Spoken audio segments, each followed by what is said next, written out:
വയസ്സിൽ താഴെയുള്ള കുട്ടികൾക്ക് വീട്ടിലെന്തെങ്കിലും സുരക്ഷിത കുറവുണ്ടെന്ന് തോന്നിയാൽ അവരെ ഫോഴ്സ് അഡോപ്റ്റ് ചെയ്ത് ഗവൺമെൻറ് കെയറിലാക്കാൻ ഇവിടെ നിയമമുണ്ട്.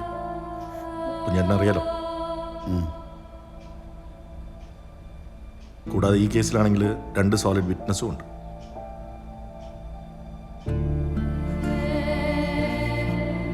കുഞ്ഞിനെ തിരിച്ചു കിട്ടാൻ നമ്മളിനി ഡീൽ ചെയ്യേണ്ടത് സോഷ്യൽ സർവീസുകാരായിട്ടാണ്.